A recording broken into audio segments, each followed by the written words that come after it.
Assalamu alaikum wa rahmatullahi wa barakatuh. Jumma Mubarak on the best day of the week, my dear brothers and sisters. How are you? We will continue this week with our talk with Sister Baiyinah. If you missed the previous one, please go back and check it. Otherwise, if you are a brother that's out there looking for a solid sister for a wife, this is a solid sister.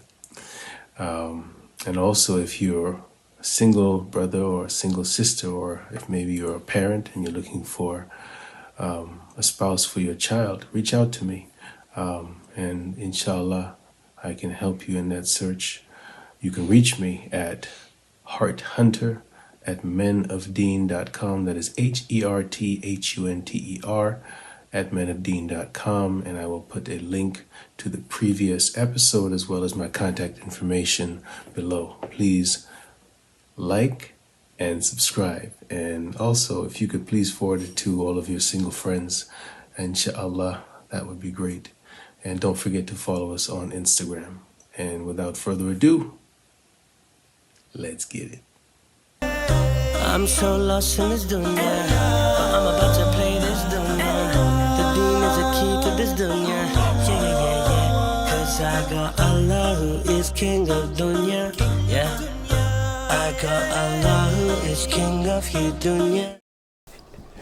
You've talked to us a little bit about you growing up, your relationship with your dad, how you were raised.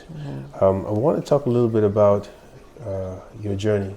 Okay. And so when I say, for example, when I talk about my journey to complete my deen, I start my journey when I was 14 years old.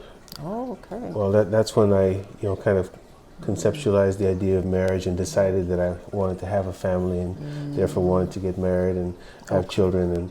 And so that's where my journey began. And it took me through whatever experiences it took me through to arrive at the place where I am now. So what is your journey been like? Well, I would say that becoming a wife, that's something I was raised with from childhood, because that was something that my father and my mother emphasized, that this is like the foundation of our community. And having converted to Islam, they emphasized how important it was to make sure you live a moral life and that you find a person who you can join together to build a community. And so if we think about it like that, my journey began even as a child, just imagining what that would be like. Imagining myself as a wife and having a husband who loved me. I mean, I guess when I was younger, it's a bit more fairy tale. But yeah, so it began very young. I think what the significant transition I've made from then and now is that before I would emphasize so much of what I can do to please my husband, what I can do to make sure the house is running. And that was very important. However, what I learned through my journey is you have to do self-care.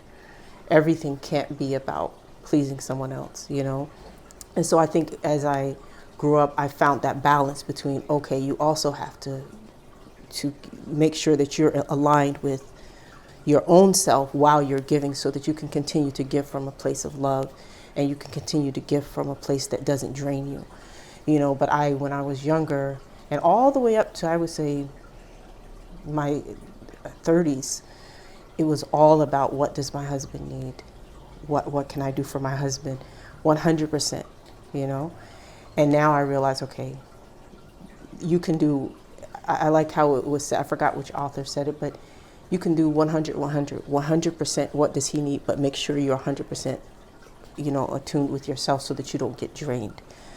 So for me, learning that balance between pleasing my husband, being there for him, and then also learning what it means to be there for myself. I think that was one of the most significant things in the search. Okay, so practically, what does that look like? I mean, give me an example of, because is there potentially a conflict where? No, it's more of an internal thing that's going on with me. Okay. Like, for example, what I would do when I was married is, like, I would be thinking, like, I'm going to sleep, oh my God, did I take care of this? Did I take care of that? I take care of this. Today, I would be like, he's fine. Why are you stressing? Go to sleep. Like that, you know, instead of making myself think of stuff that I didn't know I need to do. Okay, so you're talking about basically just worrying too much.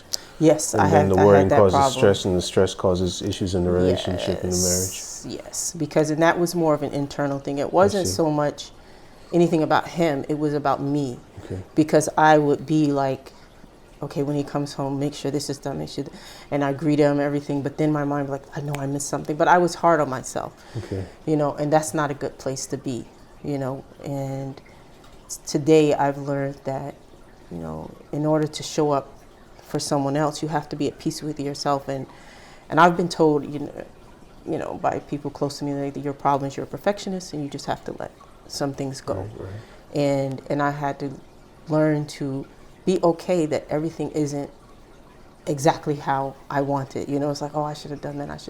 It's okay. Okay. You know, it's okay. And so getting to that point that internally I'm okay. And I think potentially a conflict could happen. I never faced this, but I would. But another type of conflict could happen. Let's say, for example, a man does not like that his wife teaches Quran, even though I teach women. You know, I've heard of this with other women, but that's a potential conflict. Then that could cause. I mean, if someone told me I couldn't teach Quran, I couldn't continue my business, you know, that would be a conflict. But I never faced that. But that's just hypothetical. That because that's a part of self-care. You know, working with women, teaching Quran, you know, just writing, you know, these are part of me. Yeah. Okay, so what does so you mentioned you had been married before. What was that like in terms of your journey? Ooh, you know, I say alhamdulillah, you know, because, you know, every step of the way is a lesson, you know, every step of the way. My background when it comes to my experience with marriage is as I mentioned before, I was raised Muslim, so I never dated. I don't have any experience outside of marriage. So my whole experience with being with a man was in marriage. And the way I describe the most significant interactions with men for marriage is like being married twice and then also being almost married twice. You know, and those were significant relationships for me because I didn't have the dating experience or anything like that. So for me, I think about it on the one hand, I'm like, you know, like, oh, you know, there's so much I learned about myself because I think that, you know, that my first marriage, I got engaged at 19. I got married at 20, was married for over 17 years. And what I did was exhaust myself in servitude without knowing the balance of taking care of myself. I would do that, a lot of stressing. Again, it wasn't pressure from the outside. It wasn't so much him. It was me always like, okay, I remember one day I was telling my husband, I said, I think I'm not doing enough to serve you. So I want to make sure that you're okay. So I don't want to forget anything. So I took out a notebook and he was like, are you kidding me? He was like, are you kidding me? I was like, I'm serious. He was like, no, you're not going to do this. He said, you're fine. I was like, yeah, but I feel like I'm missing things. Anyway, I did stuff like that. I would put things on the wall. Don't forget, he needs this, he needs that. And I think that who I am today, I'm like, okay, what do you need to feel yourself so that you can show up? And when I think about it in terms of completing my deen, I kind of have a joke. I tell myself, I was like, since marriage is half your deen, and you've been married twice right now, you're just going to get extra credit now when you when you get married now. If only that's how it worked, you know? Well, like I said, it's my joke in my head. Yeah. I'm going to tell myself I'm like getting like Dean squared or something like that. I don't know. But do you have any kids as a result of those yeah, marriages? I have one daughter. Okay. She's 24. That's the Mashallah. only child I have. She's Muslim? Yes, alhamdulillah, she's Muslim. Alhamdulillah. So, but I experienced through that, I think there are so many lessons I learned because I did experience a lot of loss. Because although I have my one daughter, I don't know if this is too heavy for this, but I had 6 pregnancies. Okay. I lost every single one, and I had near-death experiences with that, and that really kind of shaped who I was spiritually.